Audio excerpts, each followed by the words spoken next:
Querido Padre, te damos gracias porque nos has reunido a todos aquí. Sabemos el propósito por el cual nos has reunido y es para enseñarnos tu verdad. Solo te rogamos que al ser ese el propósito, tú tomes control de nuestra mente, de nuestra mirada y de todos nuestros sentidos, de tal manera que estén preparados para que deposites tu verdad. Te pedimos, Señor, que con la verdad que nos has de ministrar ahora, podamos estar más preparados para encontrarnos contigo en aquel día glorioso. Y te pedimos que la verdad que nos has de dar hoy sea una verdad que nos transforme, que nos alimente, una verdad que incluso nos consuele y nos diga qué debemos hacer para agradarte. Pedimos, Señor, que el Espíritu Santo nos guíe a toda verdad en este día. Te lo pedimos en el nombre de Jesús. Amén. Hoy, hermanos, quiero hablarles sobre lo que necesitamos para conocer la verdad. Y también del ataque del enemigo en contra de la verdad. Y cuando hablo de la verdad, me refiero tal cual es. Jesús, su ley y su palabra. Yo les pregunto, ¿cuántos conocemos esta verdad?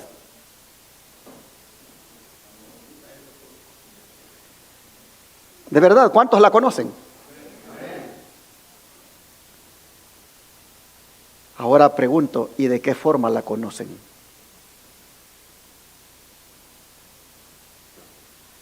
¿La conocen por información o la conocen por relación? Saben, hermanos y hermanas, que esto es clave para obtener la vida eterna. Porque dependiendo en la forma en que conocemos la verdad, así es el efecto que ella causa en nuestras vidas. Y en este punto sería bueno preguntarnos, ¿cuál es el efecto que ha hecho la verdad en nuestra vida? ¿Cuál es el efecto que ha hecho la verdad en mi vida a lo largo de mi experiencia cristiana? ¿Cuál es el efecto que está haciendo la verdad en mi vida en este momento? Esto, hermanos, es indispensable saberlo. Porque si el conocimiento de la verdad que tenemos está basado en una relación con ella, eso va a producir cambios en nuestra vida. Y va a producir cambios en todos los sentidos. Porque ese conocimiento de la verdad, basado en una relación con ella, va a transformar primeramente nuestro carácter. Luego, hermanos, hará una corrección de nuestros malos hábitos. Y sobre todo, nos dará la vida eterna.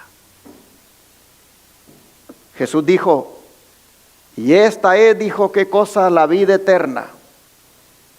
Que te conozcan a ti, el único Dios verdadero, y a Jesucristo, a quien has enviado. Pero no se refirió, hermanos, a un conocimiento informativo solamente,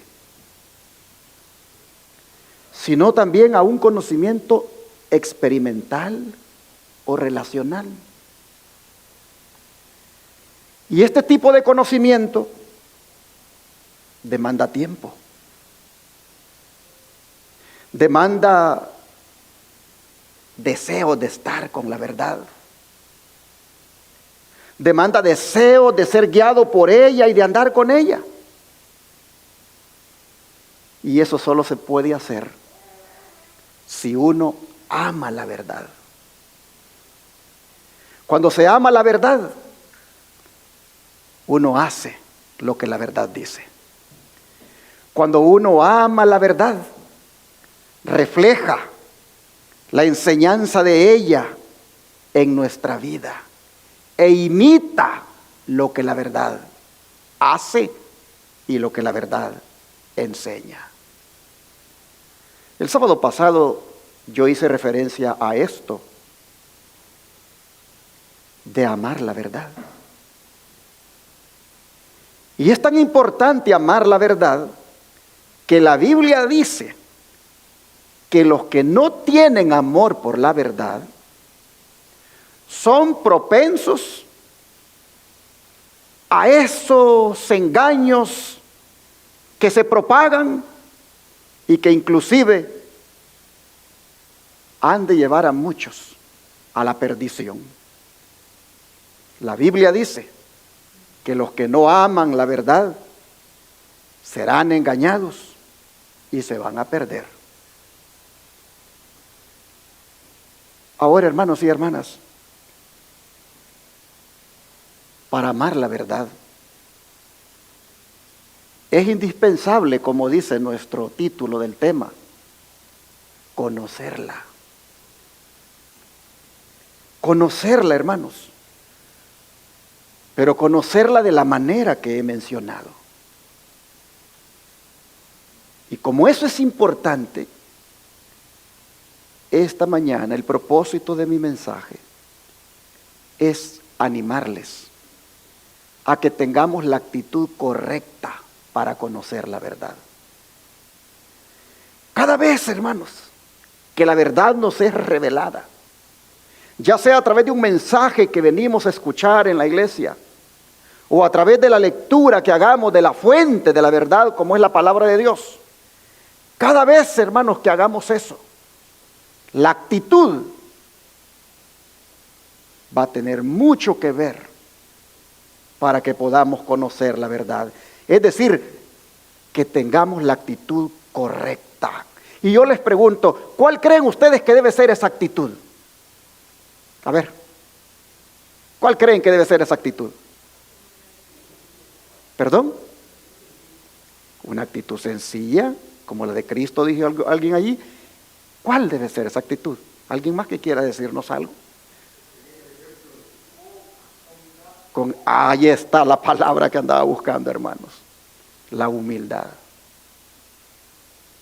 Nosotros debemos tener claro que para conocer la verdad, la humildad es indispensable.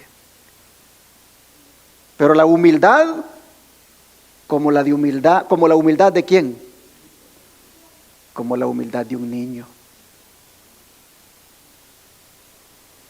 Vamos a leer la Biblia. Marcos 10, versículo 15.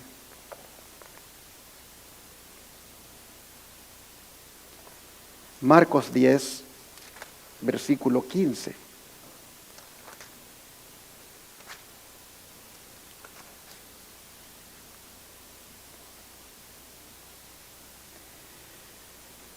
De cierto os digo que el que no reciba el reino de Dios como un niño, ¿qué pasa? ¿O qué va a pasar? No entrará en él. Aquí Jesús, hermanos, está presentando a un niño como el modelo que debemos seguir. Ya sea que seamos adultos o jóvenes, el niño es el modelo que debemos seguir. Cuando se trata de conocer la verdad, la humildad de un niño, hermanos, es algo que nosotros debemos tener. El niño se caracteriza porque tiene una confianza y un espíritu de obediencia en aquel que le instruye, en aquel que le educa, en aquel que le muestra el camino.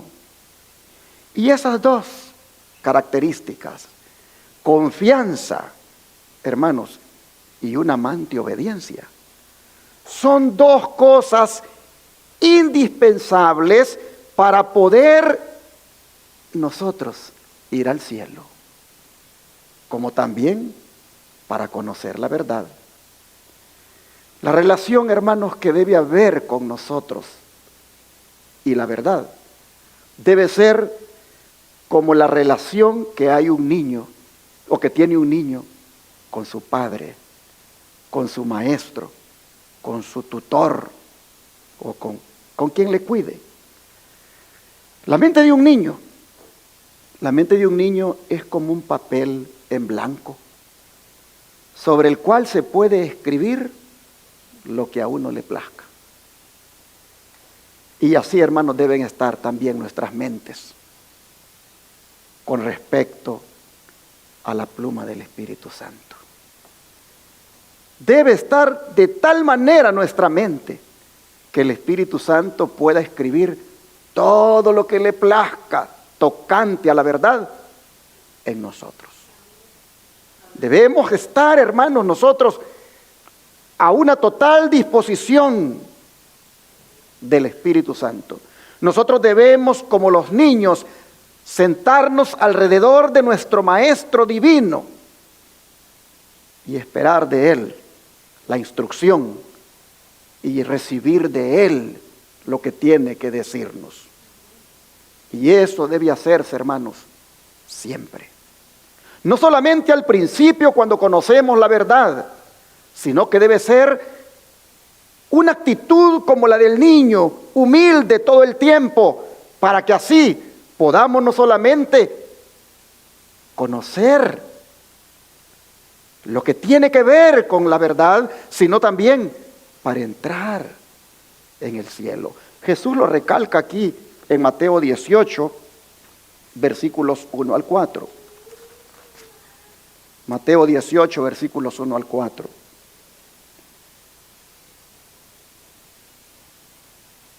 Dice, en aquel tiempo los discípulos vinieron a Jesús diciendo, ¿quién es el mayor en el reino de los cielos? Y llamando Jesús a un niño, lo puso en medio de ellos y dijo, de cierto os digo, que si no os volvéis y os hacéis como niños, no entraréis en el reino de los cielos. Así que cualquiera que se humille como este niño, este es el mayor en el reino de los cielos. ¿Qué les parece?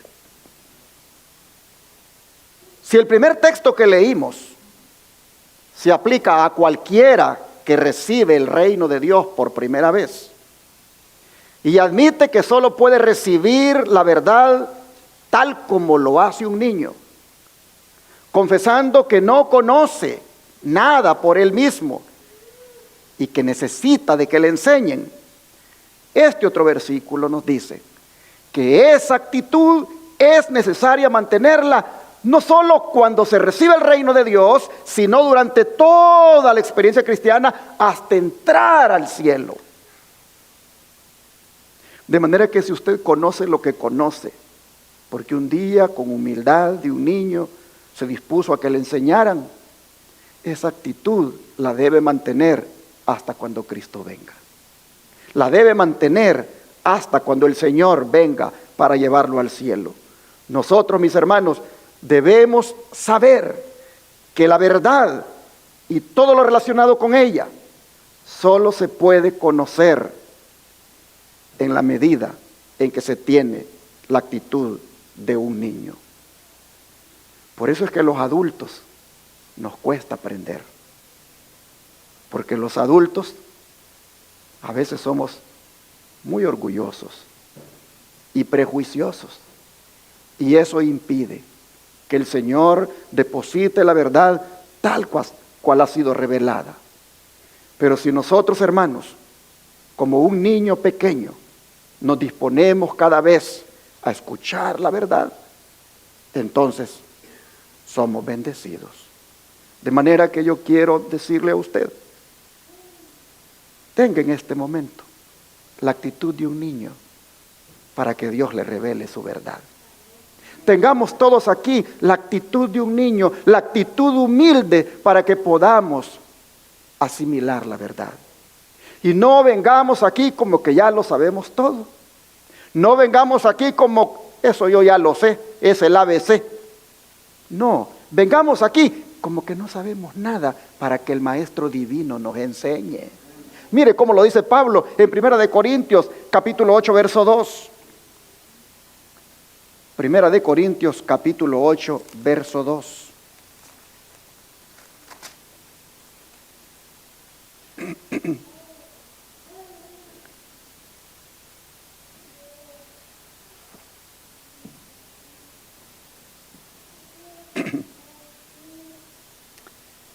Y si alguno se imagina que sabe algo, aún no sabe nada como debe saberlo. Mis hermanos, ¿a cuántos se aplica este versículo? ¿A cuántos? Aquí habla de si alguno. ¿Creen ustedes que ese si alguno se aplica a todos nosotros? Sí. ¿Cuánto dice que si pretendemos saber, es como que no sabemos nada? ¿Cuánto? Aunque sea qué cosa, algo. Así es el texto. Si alguno se imagina que sabe algo, aún no sabe nada como debe saberlo. Así que si usted sabe, aunque sea miren, hay algunos de ustedes aquí que son bien estudiosos. Hay algunos de ustedes aquí que conocen mucho de la Biblia y conocen mucho de las profecías. Pero saben, hermanos, que si se presentan al templo con esa arrogancia de que ya lo saben bastante y que pues saben mucho, les digo, así como llegaron, así se van a ir. Vacíos. Esos hermanos que están sentaditos ahí en su casa, que nos miran en diferido o que nos ven en vivo, les digo lo mismo. La actitud con la cual vengan a este servicio en vivo determina si son alimentados o no. Si la actitud con la cual se meten a este canal es para estar criticando y para estar señalando y para estar distrayendo y para estar siempre en contra de lo que está oyendo, yo le digo, usted no está siendo edificado, porque su actitud es como de alguien que sabe algo. Y Pablo dice, es que si alguno sabe algo, no sabe nada como debiera saberlo, y por lo tanto tenga la actitud de un niño que no sabe nada, humilde, para que se le pueda enseñar.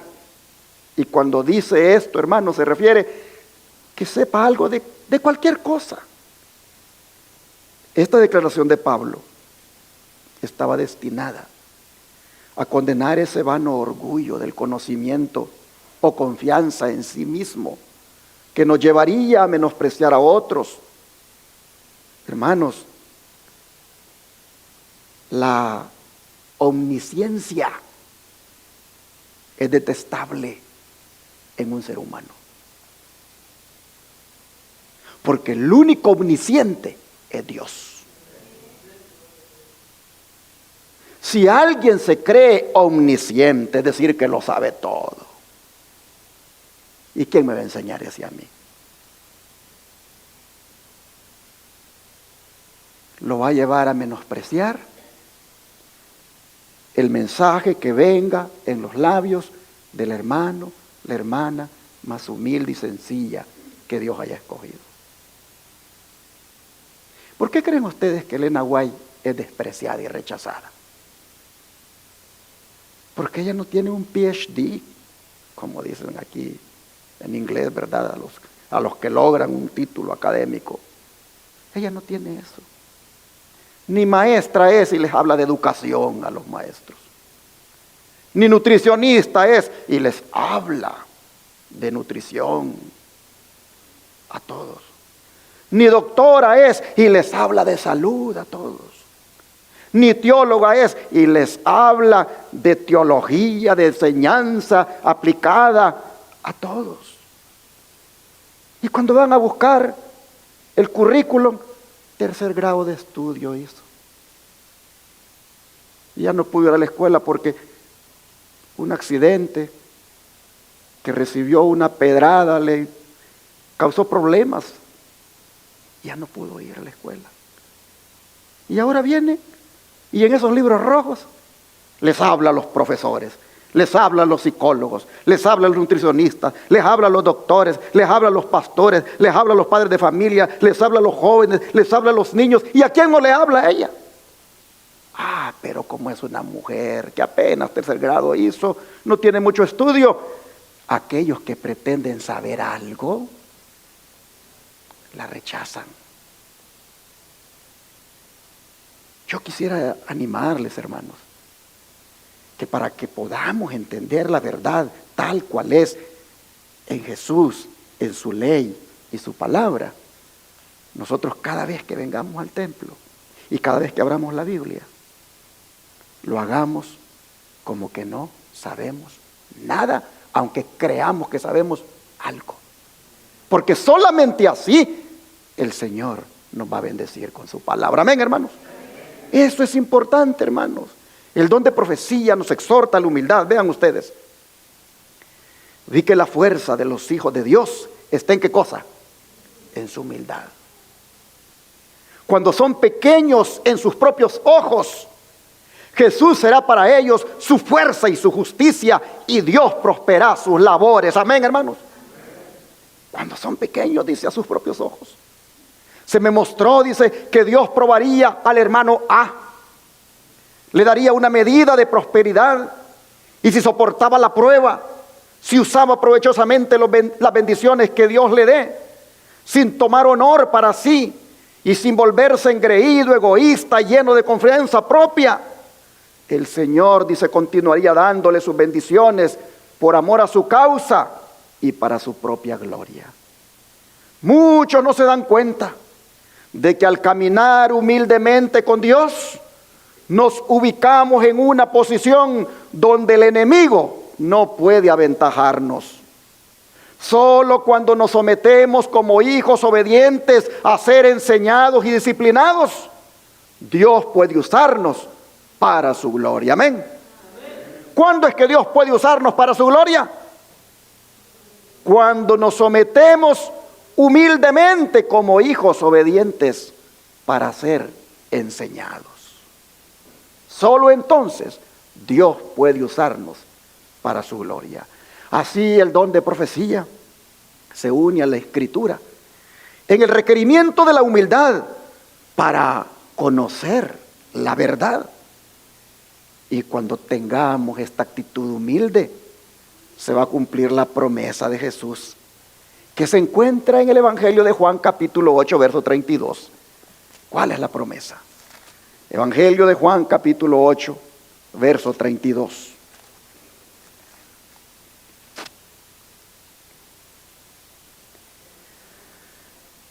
Y conoceréis la verdad, y la verdad, ¿qué va a hacer? Os hará libres. ¿Cuál es la promesa, hermanos?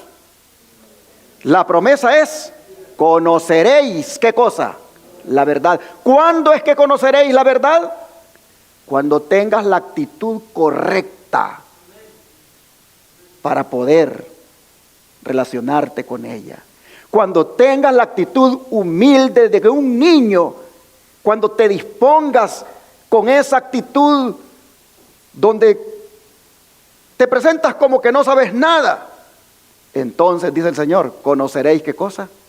La verdad. La promesa es: conoceréis la verdad. Les pregunto, ¿esta es una excelente promesa, sí o no? Sí, hermanos, es una excelente promesa. Y si esta fuera la única promesa que tuviera la Biblia, con esto, hermanos, sería suficiente. Es todo lo que necesitamos. ¿Por qué? Porque conocer la verdad es, hermanos, conocer a Jesús.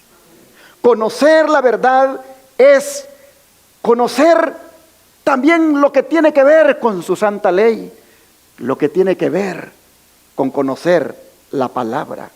Esta promesa, conoceréis la verdad, es una promesa para todos, para usted y para mí. Gloria a Dios, hermanos.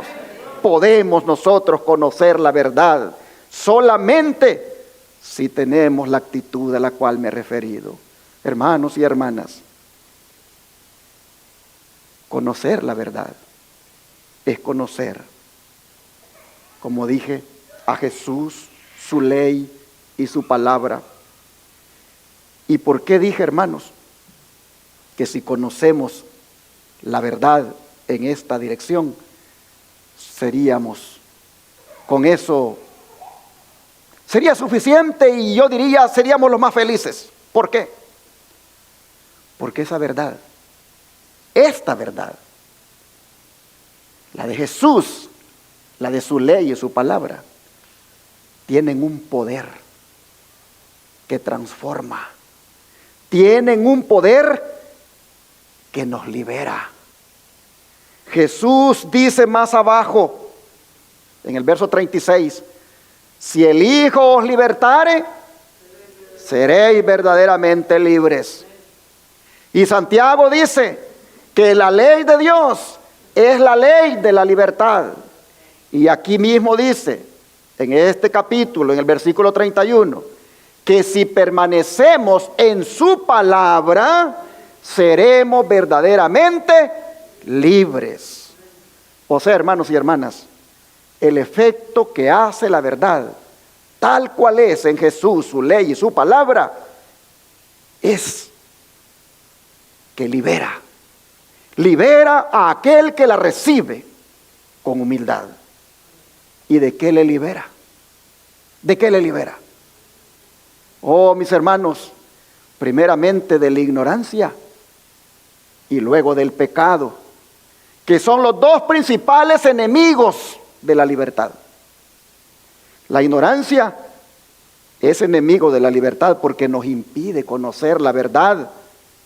Y el pecado es enemigo de la libertad porque nos hace sus esclavos. Pero gracias a Dios por la verdad que es Cristo, su ley y su santa palabra.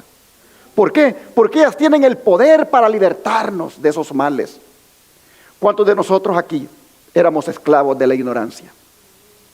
¿Cuántos de nosotros aquí, tocante a las verdades que hoy conocemos, éramos esclavos de la ignorancia? Por ejemplo, en lo relacionado al verdadero día de reposo, en lo relacionado a la santa ley de Dios, en lo relacionado a la salvación por fe, en lo relacionado a la reforma pro salud y a muchos otros temas. ¿Cuántos de nosotros éramos esclavos de la ignorancia en relación a esos temas? Pero ahora, gracias a Dios, la luz ha brillado sobre nosotros. Amén. Oh, mis hermanos, el Señor nos liberó de la mentira que nos habían enseñado y ahora disfrutamos por su gracia de la verdad presente. ¿Y cuántos éramos esclavos de algún pecado? ¿Cuántos éramos esclavos de algún vicio? De algún pecado que nos tenía atrapados y que ahora por su gracia el Señor nos ha liberado de esa cárcel del pecado. Damos gloria a Dios por eso, hermanos. Pero todo comenzó con la actitud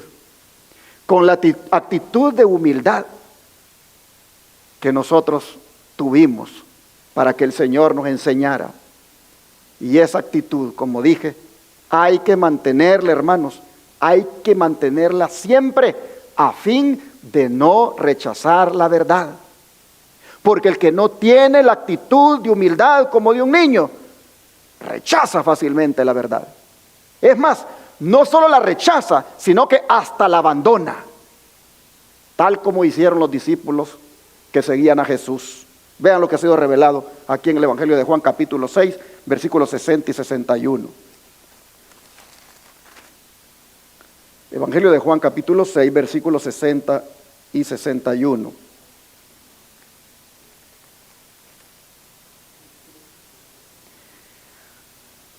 Al oírlas, muchos de sus discípulos dijeron: dura es esta palabra, ¿quién la puede oír?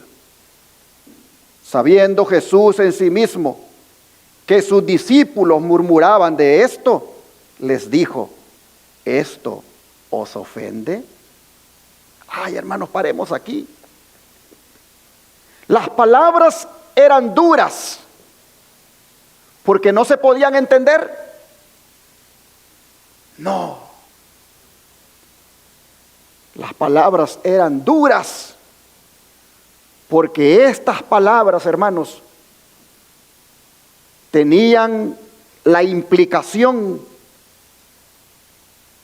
de las demandas de la cruz. Esas palabras que Jesús presentó reclamaban la sumisión completa, la dedicación de uno mismo, la entrega del yo. Señalaba prácticamente la muerte.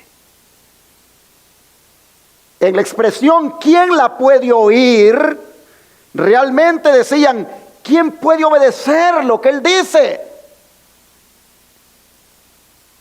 Y así, hermanos, se rehusaban a aprender, se rehusaban a comprender la verdad espiritual de las palabras de Jesús. E insistían en su significado literal y protestaron por la completa imposibilidad de comer la carne de Jesús y beber su sangre, que era de lo que Él les había hablado antes de decir estas palabras. Hermanos, las mentes de esos que dijeron: dures esta palabra, ¿quién la puede oír? Las mentes de ellos, hermanos, estaban mal dispuestas. Las palabras de Jesús eran para ellos palabra dura. Era como si dijeran: resulta muy difícil de practicar esta palabra. ¿Quién es capaz de aceptar esto? Hermanos, ellos hallaron difícil de entender lo que Jesús les decía. Pero si le hubieran preguntado a Jesús que les explicara qué quería decir Él cuando dijo que el que come mi palabra y bebe mi sangre tendrá vida eterna. Si le hubieran explicado, si le hubieran preguntado qué quieres decir cuando dice que tú eres el pan vivo que ha descendido del cielo, hermanos, Jesús se los hubiera explicado. Se los hubiera explicado y hubiera quedado claro para ellos. Pero ellos, en su orgullo, se ofendieron y pensaron que era imposible de que eso se aceptara. Y esto, hermanos, pasa ahora también. Esto pasa ahora con los burladores de la verdad presente. Hay personas que se creen tan inteligentes que creen que la verdad tiene que estar de acuerdo con su inteligencia. Hermanos y hermanas, y por actuar así, rechazan el mensaje de la reforma pro salud, rechazan el mensaje de la justificación por la fe, rechazan el mensaje de la doctrina bíblica del santuario, rechazan el mensaje de las profecías bíblicas, rechazan todo aquello que les pudiera hacer ver realmente qué es lo que Dios quiere de sus vidas. Oh, mis hermanos, pero gracias a Dios que hay unos pocos que aman la verdad. Y aunque millares y millares la rechacen, gracias a Dios, hay unos pocos que las hemos aceptado y hemos encontrado una delicia en esa verdad, ¿sí o no? Hemos encontrado una delicia. Oh, hermanos y hermanas. ¿Y qué les dijo Cristo a los que murmuraron de su mensaje? ¿Qué les dijo? ¿Esto les ofende? ¿Oír que soy el pan vivo que descendió del cielo? Oh, no, hermanos. Ellos no querían nada con ese pan vivo que descendió del cielo. Ellos no querían nada con ese pan espiritual. Ellos solo querían la comida que perece. Seguían a Jesús por las razones equivocadas y solo querían escuchar lo que ellos querían oír. Y eso mismo, hermanos, se repite hoy en la iglesia. En la iglesia hay algunos que se acercan solamente para oír lo que ellos quieren oír. Es decir, se acercan con una actitud equivocada. Solo quieren mensajes de amor. No les gustan los mensajes de exhortación y amonestación porque les incomoda la conciencia. Y comienzan como aquellos discípulos que murmuraron, comienzan a murmurar contra el mensaje y contra el mensajero. Hacen comentarios como este: ese pastor solo de lo mismo habla. Mejor me voy a ir a otra iglesia para oír algo diferente. Porque aquí todo el tiempo se está hablando de santidad, de reformas y advirtiendo de lo que viene con esas profecías. Y con esa actitud, esos murmuradores rechazan la verdad que solo viene de la palabra de Dios. Y demuestran con esos comentarios lo poco humildes que están para someterse a la verdad. Pero no deja de ser relevante las palabras que dicen, sabiendo Jesús en sí mismo que sus discípulos murmuraban. No dejan de ser relevantes esas palabras, porque lo que nos dice es que nuestros pensamientos son para Cristo como palabras que llegan a sus oídos. Yo no sé si en este momento ya alguno está allí de ustedes diciendo, esto es para mí. Bueno, si ya lo pensó, ya llegó allá al Señor, ese pensamiento como palabra. Aquellos solo murmuraron. Sabiendo Jesús en sí mismo que sus discípulos murmuraban, dice. Hermanos, nosotros tenemos que tener cuidado con lo que pensamos. Porque lo que nosotros pensamos son palabras que llegan a los oídos del Señor. Dice el salmista, pues aún no está la palabra en mi lengua, dice, y he aquí, oh Jehová, tú la sabes toda.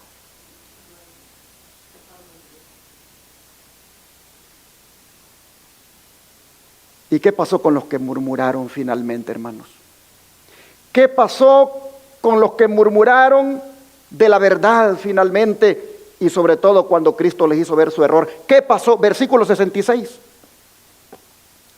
Versículo 66 dice, desde entonces, muchos de sus discípulos, ¿qué hicieron? Volvieron atrás y ya no andaban con él. Qué triste. Estos discípulos se habían alistado en la escuela de Jesús, pero ahora ¿qué cosa?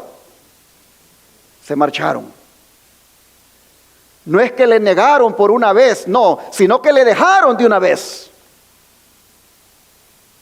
En otras palabras, hermanos, cayeron en apostasía.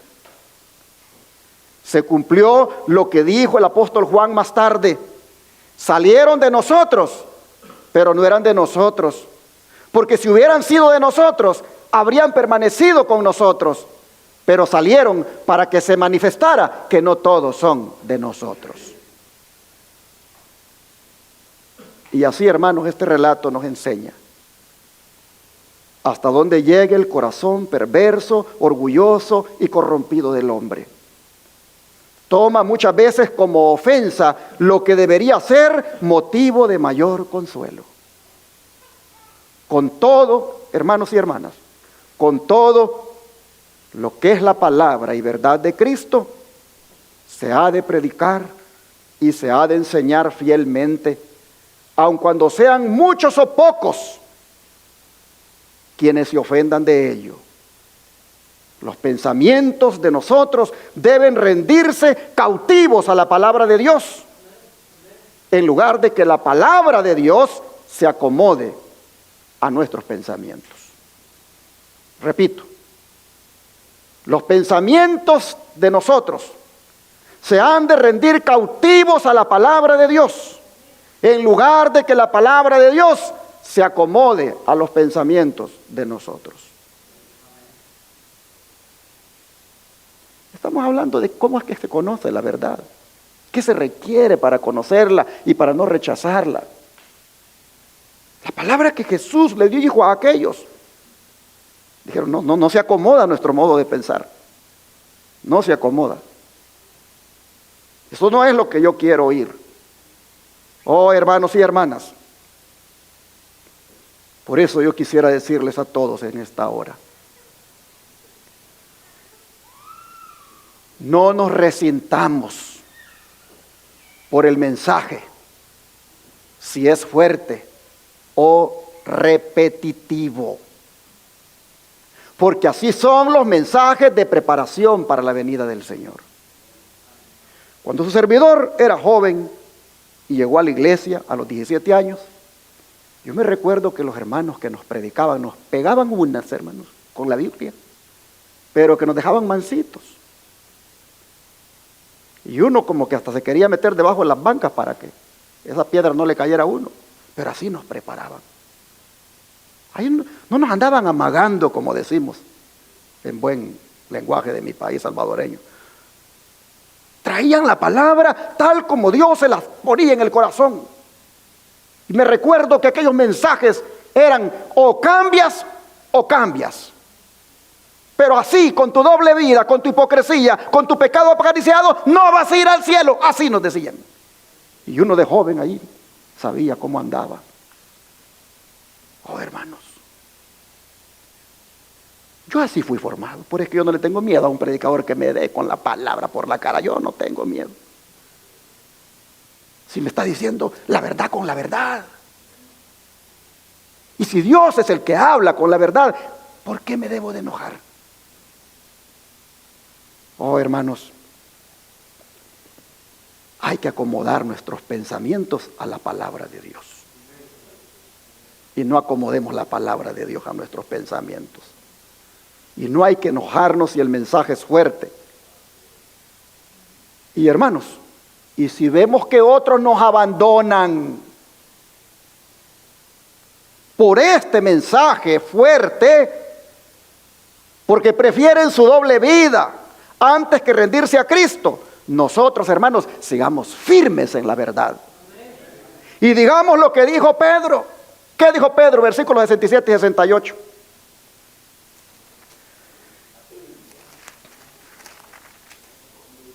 Dijo entonces Jesús a los 12: ¿queréis acaso iros también vosotros? Le respondió Simón Pedro: Señor, ¿a quién iremos? Tú tienes palabras de vida eterna. Amén, hermanos. Antes de comentar las palabras de Pedro, yo quiero llamar su atención a algo aquí. Y es que Jesús no dijo nada de los que se marcharon. Porque nada perdía con los que nunca habían sido suyos. Con la misma ligereza con que le siguieron se habían marchado. Pero de esa retirada, el Señor toma ocasión para preguntarle al círculo más íntimo. Y les dice: ¿queréis acaso iros también vosotros? Como si dijese: está a vuestra elección el quedaros o marcharos. Si os habéis de ir, ahora es la oportunidad cuando todos están yendo. Hermanos, Cristo no retiene a nadie contra su voluntad. Sus soldados son voluntarios, no están alistados en la guerra a la fuerza, no. Los 12 habían tenido ya tiempo suficiente para ver si les agradaba o no la compañía y la doctrina de Jesús. Por eso es que les concede la oportunidad de escoger libremente, confirmar o revocar su decisión de seguirle. por supuesto. Era con gran peligro de sus vidas que ellos podían decidir marcharse.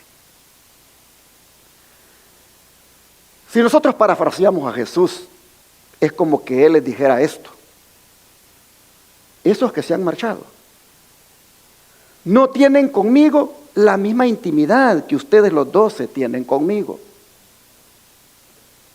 Esos que se han marchado no han recibido de mí tantos favores como ustedes los han recibido.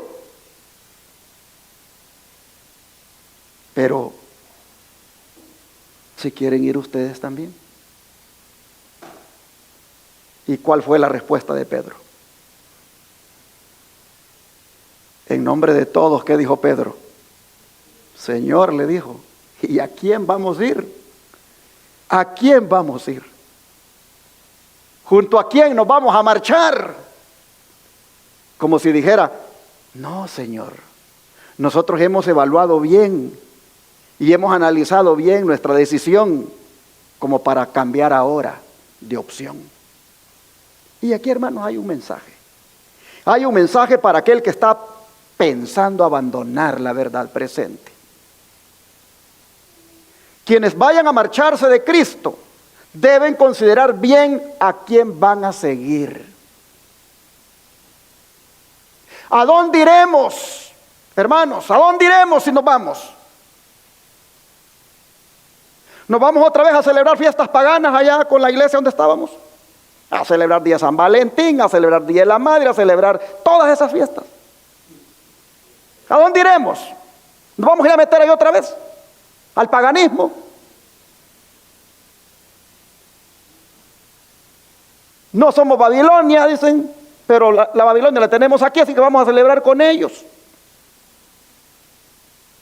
Sí, porque hoy en día estamos con una cosa de que no le diga Babilonia a la iglesia. Sí, es cierto, no le digamos a la iglesia Babilonia, pero está llena de babilonios. Entonces, y si la iglesia la componen los miembros llenos de Babilonia, ¿qué son? Hay que usar un poquito la mente y pensar, ¿verdad? Entiendo que hay un remanente, que ese remanente no es Babilonia, pero la gran mayoría no han salido de Babilonia. Salieron supuestamente de Babilonia, pero la Babilonia la tienen en su corazón, y cada vez que llega el día de San Valentín demuestran dónde están. Cada vez que llega la Navidad, cada vez que hay que poner el arbolito, cada vez que llega esa fiesta, demuestran dónde están. Babilonia la tienen en su corazón. Entonces, cuando el Señor nos pregunta, ¿se quieren ir ustedes también? Uno debe de preguntarle, Señor, ¿y a dónde me voy a ir? ¿A dónde me voy a ir, Señor? ¿Volveremos al mundo? ¿Volveremos a cortejar el mundo? Entonces, con seguridad el mundo nos va a engañar. ¿Retornaremos al pecado? Entonces el pecado nos va a destruir. ¿Vamos a dejar la fuente de agua viva que es Cristo y su palabra y su santa ley para ir a cavar cisternas rotas que no retienen agua? Los discípulos, hermanos, excepto Judas, resolvieron continuar en busca de la vida y de la felicidad eterna que solo se encuentran en Cristo Jesús. Y dijeron, si hemos de hallar el camino de la felicidad, estamos dispuestos a seguirte. Si hemos de hallar el camino de la felicidad, es menester que te sigamos, porque solo tú tienes, ¿qué cosa? Palabras de vida eterna. Nadie más tiene eso. Oh, hermanos, es que la doctrina que Cristo enseñaba mostraba el camino hacia la vida eterna y les conducía hacia ella a fin de heredarla. Tener palabras de vida eterna, hermanos, es sinónimo de tener poder para dar vida eterna. Jesús les había asegurado la vida eterna a quienes le siguieran. Y aunque otros las habían tenido por dura, esas palabras y por eso lo habían dejado, ahí hay 12 o al menos 11 que dicen: no tenemos a dónde más ir, de manera que ¿para qué nos vamos a ir? Hermanos, esta es una iglesia de verdad presente. Y en las iglesias de verdad presente, el mensaje está centrado en la verdad. Y nosotros, cuando venimos al templo, venimos en búsqueda de la verdad. Y cuando venimos a congregarnos, venimos con la idea de afirmarnos más en la verdad. Y si hay verdad todavía más que conocer, venimos dispuestos a que nos la enseñe el Señor. ¿O no es así, hermanos? Y dígame usted, ¿a dónde se va a ir? A ver, busque todas las iglesias. ¿Dónde están las iglesias de verdad presentes? Búsquelas. ¿Dónde están las iglesias que le predican a la ley y al testimonio? ¿Dónde están las iglesias que verdaderamente le están diciendo a usted: mira, esto es lo que Dios quiere para ti si quieres ir al cielo, esto es lo que tienes que cambiar en tu vida, mira, esto es lo que el Señor tiene de poder para hacer por ti? ¿Dónde están? Sí, de poder va a hallar muchas, porque han agarrado a Cristo ahora como el poderoso que te resuelve todo sin cambiar tú para nada. Eso es un engaño. Hermanos, yo quisiera animarles a que sigamos perseverando en la verdad presente. Yo quisiera animarles a que sigamos con Jesús y su verdad. Yo quisiera animarles que, aunque la palabra a veces sea dura en nuestra manera de pensar, más bien aceptemos esa palabra, porque es una palabra de salvación para nosotros. Oh, hermanos y hermanas, nosotros, como Pedro, hemos creído que Él, o sea, Cristo, tiene palabras de vida eterna. Amén. Y estas palabras de vida eterna son las que nos preparan, y debemos de estar dispuestos, hermanos, a comer de ella, y si es posible, a morir por ellas. Miren, el don de profecía, vean cómo habla de esto. Ese día que se fueron esos que rechazaron la verdad, dice que fue una de las ocasiones en que se hizo, ¿qué cosa? Limpieza. Por eso lo puse en amarillo. Esta fue, dice, una de las ocasiones en que se hizo limpieza. Y el Señor quería saber si dentro de sus 12 habían otros que pudieran irse para limpiar. Por las palabras de verdad, dice, se estaba separando ese día, ¿qué cosa? El tamo del trigo. Porque eran demasiado vanos y justos en su propia estima para recibir reprensión, y amaban demasiado el mundo para aceptar una vida de humildad. Muchos, dice, se apartaron de Jesús,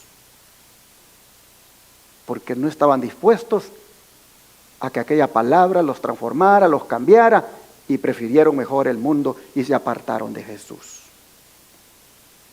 Pero lo subrayé. Muchos están haciendo todavía, ¿qué cosa? La misma cosa. El alma de muchos es probada hoy, como lo fue la de los discípulos en la sinagoga de Capernaum.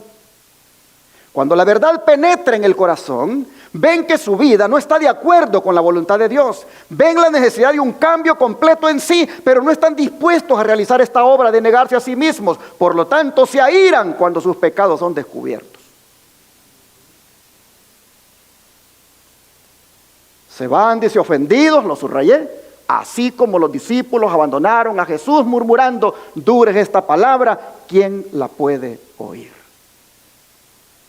La alabanza y la adulación, dice, agradarían a sus oídos, pero la verdad no es bienvenida y no la pueden oír. Cuando las muchedumbres siguen y son alimentadas y se oyen los gritos de triunfo, sus voces claman alabanzas. Pero cuando el escrutinio del Espíritu de Dios revela su pecado y los invita a dejarlo, dan la espalda a la verdad y no andan más con Jesús. Y después se van hablando, ¿de quién? De la iglesia. A mí me agarra de las orejas cuando oigo a alguien que dice: no es que la iglesia, no es que el pastor, no es que los hermanos. No. No le eches la culpa a la iglesia, ni al pastor, ni a los hermanos. es el pecado que se anidó en el corazón y la poca disposición a abandonarlo y el ser constantemente reprendido con el mensaje que finalmente te hizo que abandonaras a Jesús y su verdad y ahora andas allá. Miren, un día, hay gente que es bien honesta. Yo me encontré a un hermano y me lo encontré, hermanos, hecho un desastre. Yo le pregunté, pero hermano, ¿y qué pasó? Ese hermano no le echó la culpa a la iglesia. Ese hermano no le echó la culpa a nadie. Me dijo, lo que pasa es que dejé de estudiar la Biblia, dejé de orar y empecé a meterme aquí en muchas cosas con el teléfono y por ahí me fui sin sentirlo, alejando y terminé en esto.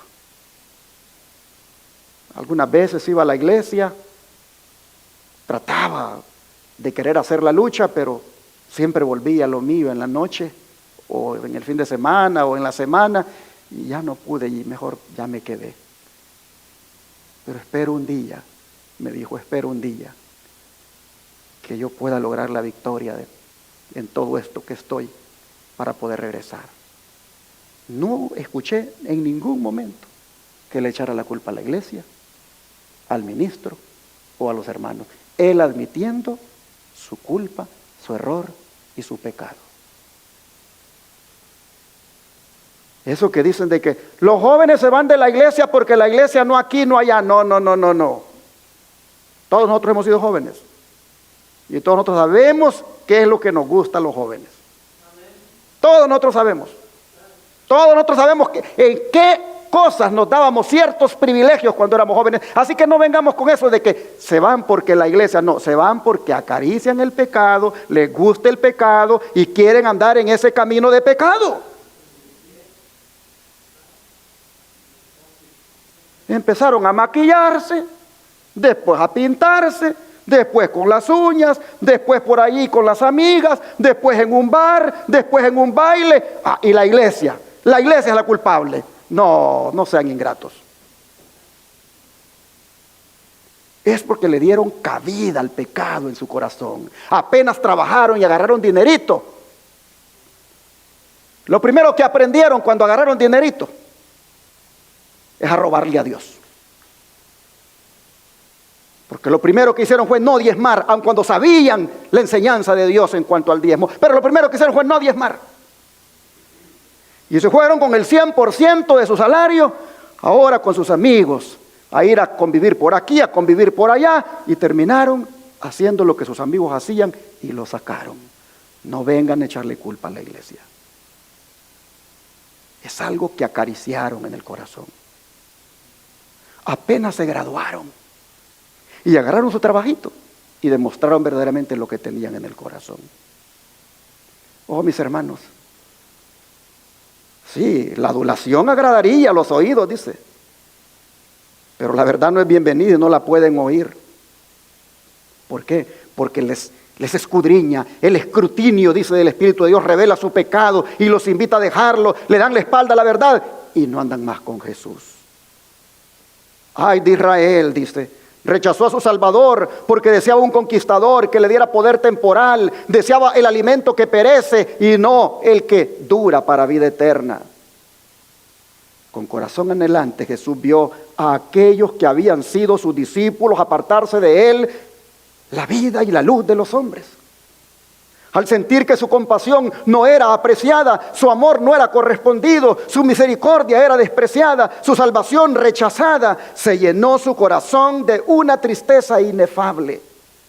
Eran sucesos como estos los que le hacían varón de dolores, experimentado en quebranto. El rechazo a su verdad, el rechazo a su mensaje. Sin intentar impedir, dice, a los que se apartaban que lo hicieran, Jesús se volvió a los 12 y les dijo: ¿queréis vosotros iros también? Pedro respondió preguntando: Señor, ¿a quién iremos? Tú tienes palabra de vida eterna, y nosotros creemos y conocemos que tú eres el Cristo, el Hijo del Dios viviente. ¿A quién iremos? ¿A quién iremos? Los maestros de Israel eran esclavos del formalismo. Los fariseos y saduceos estaban en constante contienda. Así que dejar a Jesús era caer entre los que se aferraban a ritos y ceremonias y entre hombres ambiciosos que buscaban su propia gloria. Los discípulos habían encontrado más paz y gozo desde que habían aceptado a Cristo que en toda su vida anterior. ¿Cómo podrían entonces volver a aquellos que habían despreciado y perseguido al amigo de los pecadores? Habían estado buscando durante mucho tiempo al Mesías. Ahora había venido y no podían apartarse de su presencia para ir a aquellos que buscaban su vida y que los habían perseguido por haberse hecho discípulos de él. Así que, ¿a quién iremos? ¿A quién iremos?, dice Pedro. No podían apartarse de las enseñanzas de Cristo, de sus lecciones de amor y misericordia, a las tinieblas de la incredulidad, a la perversidad del mundo. Mientras abandonaban al Salvador, muchos de los que habían presenciado sus obras admirables, Pedro expresó la fe de los discípulos y dijo: tú eres, ¿qué cosa? El Cristo. Aún el pensar que pudiesen perder esta ancla de sus almas los llenaba de temor y dolor. Verse privados de un Salvador era quedar a la deriva en un mar sombrío y tormentoso. Cuando Jesús presentó la verdad escrutadora que hizo que tantos de sus discípulos se volvieran atrás, sabía cuál sería el resultado de sus palabras. Él sabía.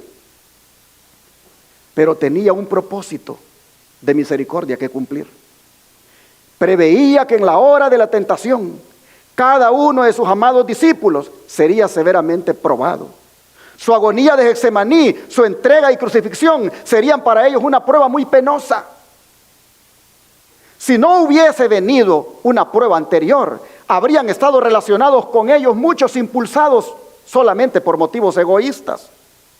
Cuando su Señor fuese condenado en el tribunal, cuando la multitud que le había saludado como rey le silbase y le vilipendiase, cuando la muchedumbre escarnecedora clamase crucifícale, cuando sus ambiciones mundanales fuesen frustradas, esos egoístas, renunciando a su fidelidad a Jesús, habrían abrumado el corazón de los discípulos con una amarga tristeza adicional al pesar y chasco que sentían al ver naufragar sus esperanzas más caras. En esa hora de tinieblas, el ejemplo de los que se apartaron de él podría haber arrastrado a otros con ellos. Pero Jesús provocó esta crisis mientras podía, por su presencia personal, fortalecer toda la fe de sus verdaderos seguidores. Compasivo Redentor, que en pleno conocimiento de la suerte que le esperaba, allanó tiernamente el camino para los discípulos, los preparó para su prueba culminante y los fortaleció para la aflicción final. O sea que aquel incidente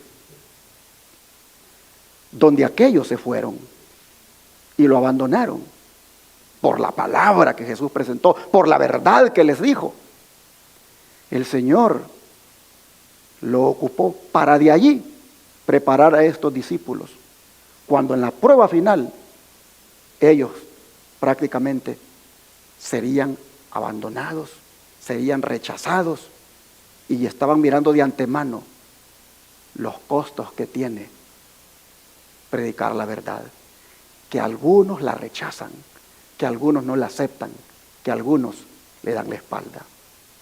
Hermanos y hermanas, esto debe servirnos a nosotros como ejemplo, porque muchos que han conocido la verdad la van a abandonar.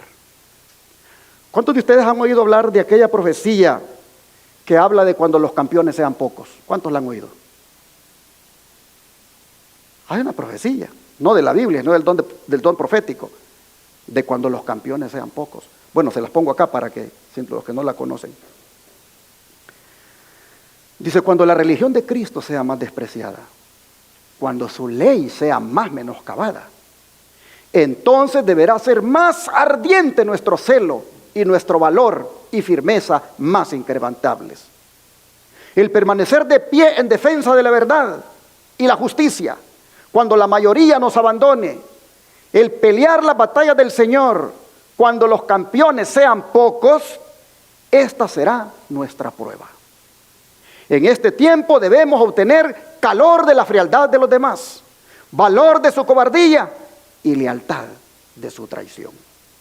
Hoy los testimonios, tomo 2, página 31, del año 1882, pero quiero ir para atrás. El pelear las batallas del Señor, cuando los campeones sean pocos, esta será nuestra prueba. ¿Cuántos se quedaron con Jesús aquel día? 12. El resto lo abandonaron. El Señor estaba preparándolos a ellos, dice el don de profecía, para cuando llegara la prueba final de ellos. Y muchos le silbaran al Señor, lo vilipendiaran, se burlaran de Él y gritaran: crucifícale. Los mismos que con palmas dirían cuando entró triunfal allá en aquel burrito, en aquel asno, los mismos que dirían: Hosana, Hosana al Rey de los judíos. Esos mismos, Jesús sabía que iban a estar después gritando: crucifíquenlo, crucifíquenlo, porque nos traicionó, no es el Rey que nosotros esperábamos. Y eso iba a ser una prueba dura para los discípulos. Había entonces permitido que estos se fueran con lo que les predicó, para prepararlos a ellos. Pero hermanos, esto va a repetirse aquí. Mire cuántos sabemos aquí, pero ¿cuántos vamos a llegar fieles hasta el final? ¿Cuántos? La profecía dice que el pelear la batalla del Señor, cuando los campeones sean pocos, va a ser nuestra prueba. De manera, mis hermanos, que hay que estar uno firme y seguro en lo que cree. Y si otros lo abandonan, uno seguir siendo firme y seguro en lo que cree. ¿Cuándo dice que los campeones serán pocos? ¿Cuándo? Cuando la religión de Cristo, dice, sea más despreciada y cuando su ley sea más menoscabada. Entonces es cuando los campeones serán pocos. ¿Y por quién es que va a ser su ley más menoscabada y la religión de Cristo más despreciada? ¿Por quién? Por el mismo poder que surgió en la Edad Media y que había anunciado el profeta Daniel. Vamos a leer de ese poder. Daniel 8, capítulo 12. Daniel 8, versículo 12. Dice el profeta: y a causa de la prevaricación le fue entregado el ejército junto con el continuo sacrificio. Y echó por tierra, hermanos, ¿qué cosa echó por tierra? La verdad. E hizo cuanto quiso y prosperó. ¿Quién es este poder? ¿Quién es este poder que echa por tierra la verdad y que hace cuanto quiere y prospera? ¿Quién? Versículo 9 al 11, leamos del 9. Y de uno de ellos salió un cuerno pequeño, que creció mucho al sur y al oriente y hacia la tierra gloriosa. Y se engrandeció hasta el ejército del cielo, y parte del ejército de las estrellas echó por tierra y las pisoteó. Aún se engrandeció contra el príncipe de los ejércitos, y por él fue quitado el continuo sacrificio, y el lugar de su santuario fue echado por tierra. Y ahora le agregamos el 12 otra vez. Y a causa de la prevaricación le fue entregado el ejército junto con el continuo, y echó por tierra la verdad, e hizo cuanto quiso, y prosperó. ¿Quién hace esto? El cuerno pequeño.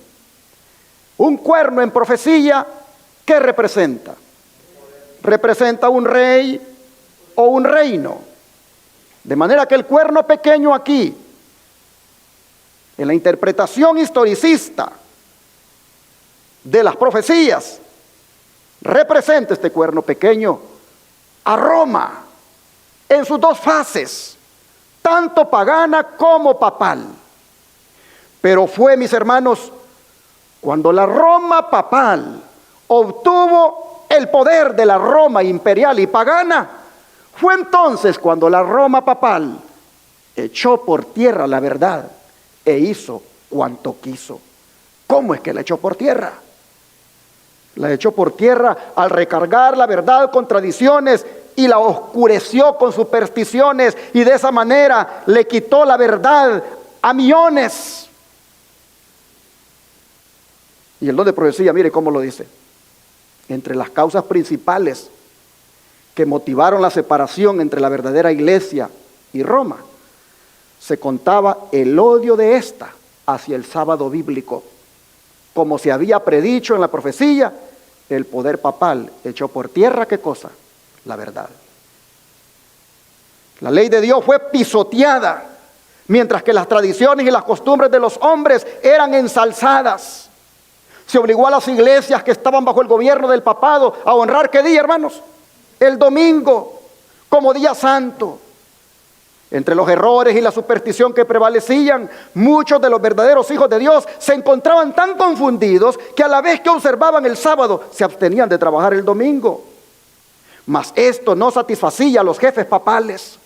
No solo exigían que se santificara el domingo, sino que se profanara el sábado.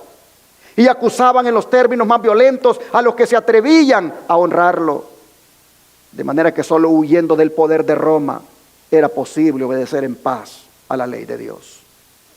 Y entre ellos se destacaron, ¿quiénes? Los valdenses. Estos se contaron entre los primeros de todos los pueblos de Europa que poseyeron una traducción de las Santas Escrituras. Y centenares de años antes de la Reforma, ellos ya tenían la Biblia manuscrita en su propio idioma. Así que tenían la verdad sin adulteración. Y esto los hizo objeto especial del odio y de la persecución. Ellos declaraban, los valdenses, que la iglesia de Roma era la Babilonia apóstata del Apocalipsis. Y con peligro de sus vidas se oponían a su influencia y principios corruptores. Aunque bajo la presión de una larga persecución, algunos sacrificaron su fe e hicieron poco a poco concesiones en sus principios distintivos, otros se aferraron a la verdad. Es decir, cuando los campeones tenían que ser pocos, ahí estaban esos pocos aferrándose a la verdad.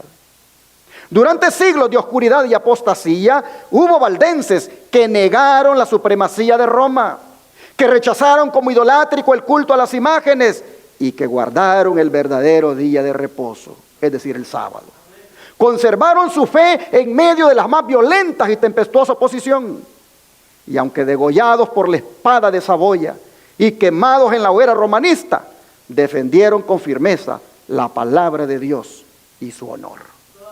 Conflicto de los siglos, páginas 62 a la 63, indicándonos de qué manera este cuerno pequeño, este papado, echó por tierra la verdad e hizo cuanto quiso.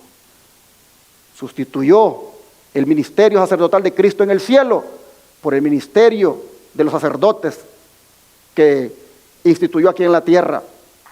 Oh, hermanos, sustituyó al Espíritu Santo como el verdadero representante de Cristo para convertirse él en el representante. Y llegó hasta ese punto de manosear la ley de Dios, al quitar el mandamiento del sábado y poner el del domingo. Estos son ejemplos de los muchos que hay de cómo echó por tierra la verdad e hizo cuanto quiso cuando persiguió a los valdenses, a los albigenses, a los hugonotes y a otros grupos de cristianos que eligieron ser de los campeones cuando los campeones eran pocos. Los persiguió. Pero esto que hizo, hermanos, se va a volver a repetir. Se va a volver a repetir con el pueblo remanente. Pues vean esta declaración. ¿Cuándo es que va a hacer esto? Vendrá el tiempo cuando la ley de Dios, en un sentido especial, será invalidada. ¿En dónde? En este país, los Estados Unidos. Los gobernantes de esta nación, mediante acuerdos legislativos, pondrán en vigencia la ley dominical. Y entonces los hijos de Dios estarán en gran peligro, así como lo estuvieron los valdenses. Cuando esta nación, dice, mediante sus asambleas legislativas, llámese Congreso, llámese Senado, cuando esta nación, dice, mediante acuerdos legislativos, pondrán en vigencia la ley dominical. Cuando esta nación, mediante sus asambleas legislativas, promulgue leyes que opriman las conciencias de los hombres, en lo que tiene que ver con sus privilegios religiosos, imponiendo la observancia del domingo y haciendo uso de un poder opresor en contra de los que guardan el séptimo día, entonces dice la ley de Dios habrá sido invalidada en este país. Cuando la tierra que el Señor proveyó como asilo para sus hijos, a fin de que pudieran adorarlo de acuerdo con los dictados de su conciencia, la tierra sobre la cual durante largos años ha estado extendido el escudo de la omnipotencia, la tierra que Dios ha favorecido haciéndola depositaria de la pura religión de Cristo, cuando esa tierra, por medio de sus legisladores, abjure de los principios del protestantismo y ceda el paso a la apostasía romana para que pisotee la ley de Dios, entonces se manifestará la obra final del hombre de pecado, es decir, la del papado. Los protestantes, dice, volcarán toda su influencia y su poder del lado del papado. Mediante un decreto nacional que imponga el falso día de reposo, le van a dar vida y vigor a la corrompida fe de Roma, reviviendo su tiranía y opresión de las conciencias. Entonces habrá llegado el momento de que Dios actúe poderosamente para vindicar su verdad. Maranata, el Señor viene, página 184. Oh, hermanos, cuando esto ocurra se va a cumplir las palabras del Salmo 119, versículo 126. Vamos a ver qué dicen. Salmo 119, versículo 126. Salmo 119, versículo 126. Dice así la palabra del Señor. Tiempo es de actuar, oh Jehová, porque han invalidado tu ley. Hermanos, los impíos se habían sumido de tal modo en la desobediencia en los días de David, que él piensa que el Señor debe intervenir sin demora para castigarlos. Pero cuando se trata de la ley de Dios, hermanos, que va a ser invalidada, cuando eso ocurra, será el tiempo para actuar. Cuando los soberbios que violan y quebrantan con descaro la ley de Dios emitan esos decretos, hermanos, tiempo es de actuar, oh Jehová, porque han invalidado tu ley. El castigo vendrá. Pero los que prosigamos en el verdadero conocimiento de la verdad, tal cual es en Cristo, su ley y su palabra, los que seamos fieles a ella, a esa verdad, el Señor nos va a bendecir derramando sobre nosotros su Santo Espíritu.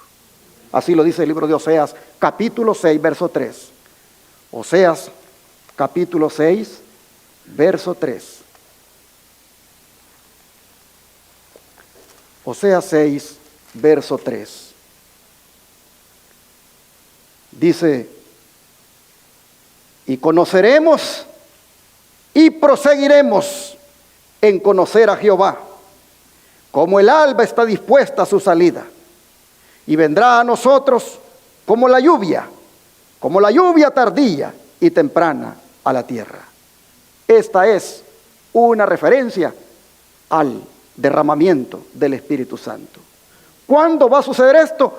Cuando nosotros, dice, conozcamos y prosigamos en conocer a Jehová. Es decir, en la medida en que la verdad del Señor nos ha sido revelada, la hemos abrazado, la hemos amado, hemos dejado que haga los efectos que ella hace en nuestra vida. Hermanos, en la medida en que prosigamos así, el derramamiento del Espíritu Santo caerá sobre nosotros. Así que vale la pena que nosotros seamos una iglesia de campeones. Vale la pena que cuando los campeones sean pocos, esta iglesia sea una iglesia de pocos campeones. ¿Vale la pena o no vale la pena, hermanos? Sí, vale la pena. Y por eso es que, con dos textos más que quiero citar, voy a ir dando por finalizado este mensaje, porque creo en estos dos textos está, hermanos, lo que nosotros debemos hacer. Vamos a la tercera de Juan. La tercera de Juan, en el capítulo 1, que solo tiene un capítulo, a la tercera de Juan, versículos 3 y 4. Tercera de Juan, versículos 3 y 4. Dice así: pues mucho me regocijé cuando vinieron los hermanos y dieron testimonio de tu verdad, de cómo andas en la verdad. No tengo yo mayor gozo que este, el oír que mis hijos andan en la verdad. Ojalá, hermanos y hermanas, que si llegáramos a morir nosotros y nos tocara que algunos de los hermanos que están aquí lleguen al funeral, se pueda decir de nosotros: este hermano, esta hermana anduvo en la verdad. Esta hermana, este hermano perseveró en la verdad. Este hermano, esta hermana murió en la verdad. Dice: no hay cosa, dice Juan, que me dé mayor gozo de oír que mis hijos andan en la verdad. La verdad, hermanos, es un camino. La verdad es algo en el cual uno debe progresar. La verdad uno debe dejar que haga efecto en nuestra vida siempre. Nosotros debemos amar la verdad y andar en la verdad. Y solamente así entraremos al cielo. Porque mire cómo termina este sermón, con las palabras de Isaías 26, versículos 1 y 2. Isaías 26, versículos 1 y 2.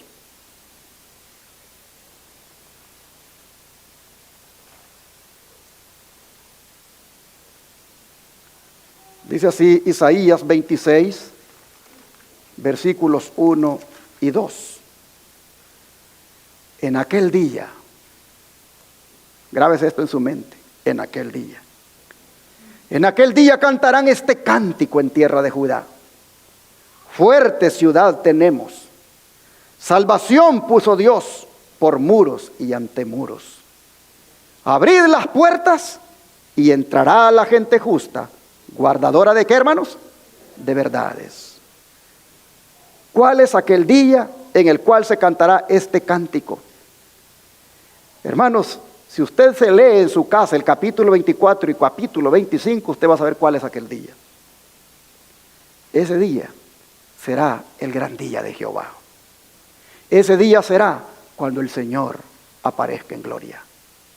Oh, hermanos, en ese día, dice el profeta Isaías, cantaremos este cántico y diremos: fuerte ciudad tenemos, salvación puso Dios por muros y ante muro, y se abrirán las puertas. Alguien dará la orden, hermanos. Alguien dará la orden para que se abran las puertas. Y se dirá: abran las puertas para que entre esta gente justa, guardadora de verdades. Las puertas que se van a abrir son las puertas de la Nueva Jerusalén. Lo que no se cumplió con el Israel literal, se va a cumplir con el Israel espiritual. Las puertas de la Nueva Jerusalén se abrirán y por esas puertas entrarán la gente justa, guardadores de verdades. La gente que conoció la verdad, la gente que vivió la verdad, la gente que aplicó los principios de la verdad a su vida, la gente que dejó santificarse por la verdad. Esa gente entrará por las puertas que se abran. Hermanos y hermanas, ¿cuántos queremos ir al cielo?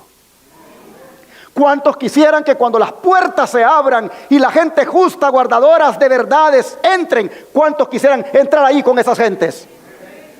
Que Dios nos ayude entonces y que perseveremos en la verdad, que amemos la verdad y nos dejemos santificar por la verdad. Que Dios les bendiga. Puesto en pie, vamos a entonar el himno 385, 385.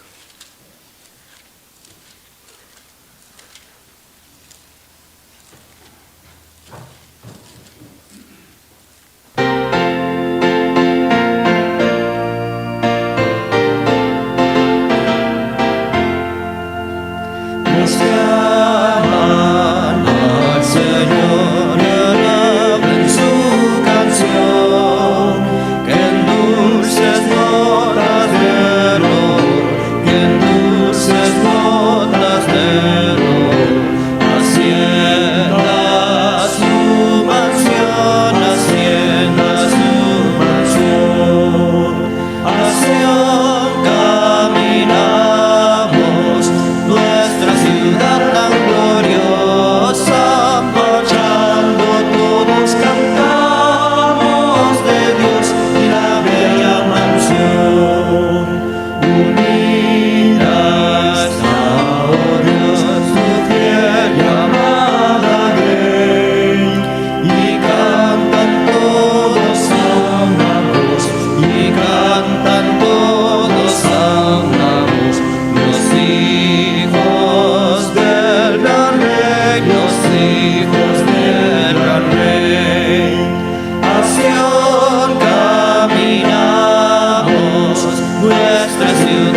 ¿Cuántos queremos ir a Sión?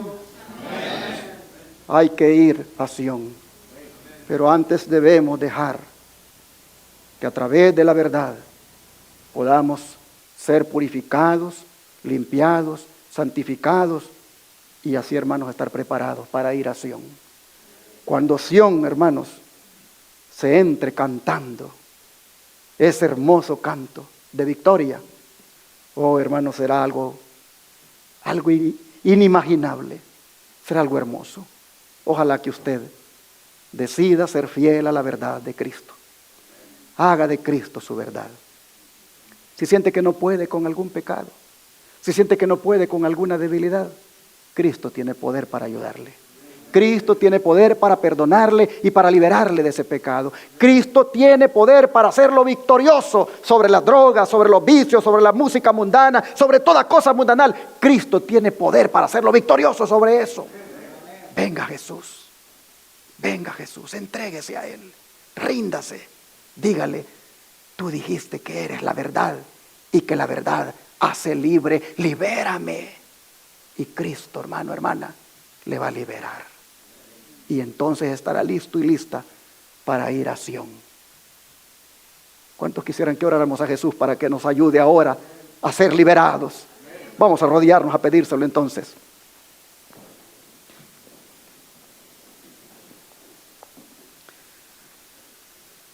Amante Padre, nosotros reconocemos, Señor, que solamente si la verdad está en nosotros, si ella hace todo lo que tiene el poder de hacer, lo hace en nosotros, nosotros sabemos que solamente así estaremos listos para ir al cielo. Tu palabra nos ha enseñado ahora cómo se conoce la verdad. ¿Cuál es la actitud que debemos tener para conocer la verdad? Y Padre, te damos gracias por lo que nos has revelado. Te damos gracias por lo que hemos conocido. Sabemos, Señor, que todavía hay mucho más por conocer, pero te rogamos que nos des la actitud requerida, la humildad para aceptar la palabra tal como es. Ayúdanos, Señor, a que la palabra no nos ofenda, sino más bien sea un consuelo para nosotros. Sea más bien una confirmación de lo que tú quieres que hagamos y, Padre, humildemente nos dispongamos a poner por obra esa palabra. Ayuda a este pueblo, Señor.